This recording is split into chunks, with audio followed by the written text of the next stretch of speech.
අද ගෙදරටම ඇවිල්ලා තෝමගේ ඇඟට කොට වෙන්න ආවොත් උඩ මං කොසු පාරක් තමයි දීලා යවන්නේ. නංගි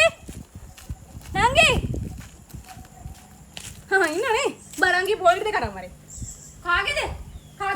කාගේද කියලා වැඩ නැහැනේ. අතර මායේ මේ තියෙන පොල් ගහේ පොල් ගෙඩි අපිටත් අයිති. අපි යා කොමෙ තෙල් දානනේ කන්නේ හැමදාම. අපේ මිනිහා සාලි ගස් වලින් කරන්නේ. දෙපාන්දර ගිහලා කන්න එක පොල් ගෙඩියක් අහුලගෙන ආපෙල තමයි උඹට කියන වැරද්ද. උඹ දැක්ක මම පොල් දා ගන්න ඇතුළ අනේ නේ අරන් වරේ මං. කන්න තුව. උඹලා ওই පොල් ගහේ මං හැමදාම පොල් කන්න යනවද? ඈ උඹට මේ මිනිහා මට ඇති වෙන පොල් ගෙනත් දෙනවා උඹට වගේ නෙමෙයි. උඹට කියුණානේ ඒක අපේ පොල් ගහ කියලා. අරන් වරේ අපේ පොල් ගෙඩි ටික. අනේ යකෝ මේ මගේ උඹව ගන්න එපා. ඔය අපේ තාත්තා හිටවලා තියෙන්නේ. උඹට කලින් ඕවා මට ඇති වෙලා තිබුණේ. ඔය අපේ මිනිහාගේ තාත්තා උඹලා ගේ ඇතුළේ. මිනිහාගේ තාත්තා මගේ තාත්තා කියලා උඹට අමතක වෙලා. ඒක තමයි ගෑණිය කියන්නේ දෙනේ පොල් ගෙඩිය. යකෝ අපි හැමදාම මේක කිරට කන්න විදියක් නැහැ. අපිට එක පොල්යක් වයි ගහේ තව පොල් තියෙන්නේ. කඩාගෙන කහපන්කෝ. ඒකෙන් කඩවල දෙන්නේ තරක් යකෝ. යකෝ කීයසනේ මේ වෙන තෝමගේ අගට කොට වෙන්න හදන්නේ. නැත්නම් ඉතින් යකෝ පොල් ගෙඩිය දීපන්. යකෝ පොඩි ආවුන් යන්නේ එක පාරකට. ඊට පස්සේ යන්න මහා උඹ.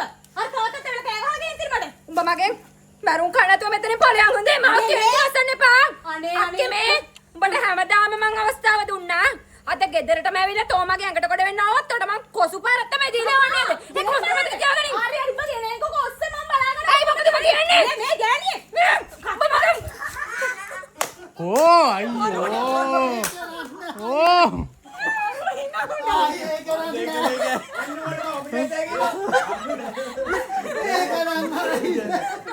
රියල් මාව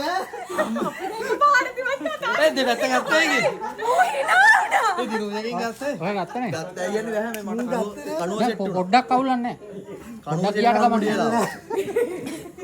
මොයි නවුණානේ. නෑ ඒක තමයි.